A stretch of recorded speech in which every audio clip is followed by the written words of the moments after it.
We all remember this day, Inauguration Day, 2017. We all remember the anger, protests, the not my presidents.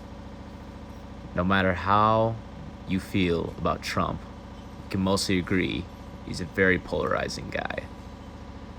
But in the midst of all these events, something went unnoticed.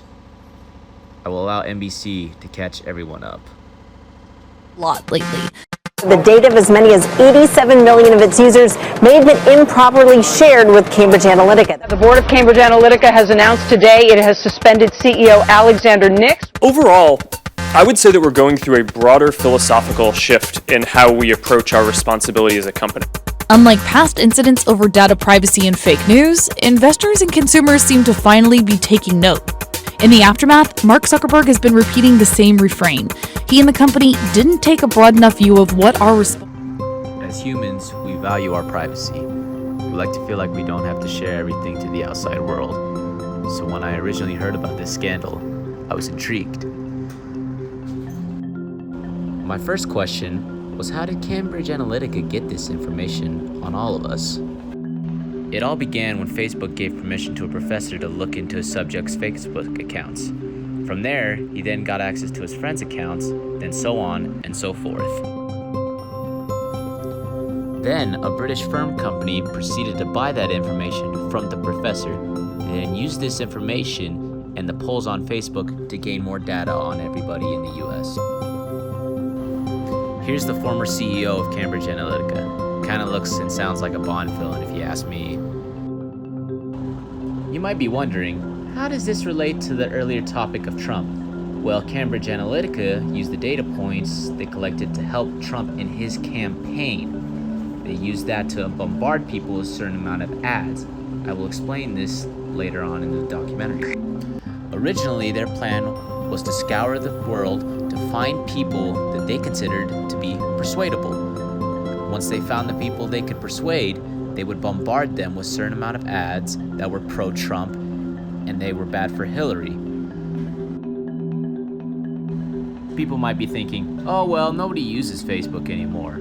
But the Pew Research facility has actually found that the amount of users from Facebook has not changed since 2018. It is largely the same. I then decided to interview someone who is into politics.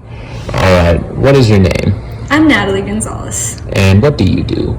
I work at Weber State Cashier's Office, and I'm a full-time student in the English education program. Wow, you're interesting. Okay, so you're very into politics, right? Very much. I've been into politics for a long time. I got into them in early high school, and it was around the same time of an election year, so it's a lot going on, but it's also old enough to understand it for the first time. Alright, cool. Alright, so have you ever heard of Cambridge Analytica and the controversy surrounding them? Yes, I have. How they used data from people's Facebook profiles to be able to target certain people who are more susceptible and send them advertisements geared towards the election in order to result in a certain outcome. Okay. And how do you feel about companies like Cambridge Analytica acquiring data and using it to give politicians advantages? I think that it's wrong. Mostly because they're purposely targeting people they know will fall victim to this, people who aren't going to double check their sources. For example, I was talking to someone the other day who told me, oh, Mark Zuckerberg is going to be the vice president, or one of the candidates vice president. And I was like, I don't know about that. First thing I Googled was Mark Zuckerberg, and it popped up, fake Facebook ad claims that Mark Zuckerberg is going to be someone's vice president. And so not everyone knows to check their sources, not everyone knows that something that they could be reading is wrong. And so using it as influence is especially morally wrong, just because people don't know any better. And when it's an issue as big as the election, something that was supposed to be fair, something that's supposed to be just, something that everyone's supposed to have a say on, it really matters. How fair is it to attribute what Cambridge Analytica did in 2016 to Trump's victory in 2016 for the presidential election? How fair would you say that is?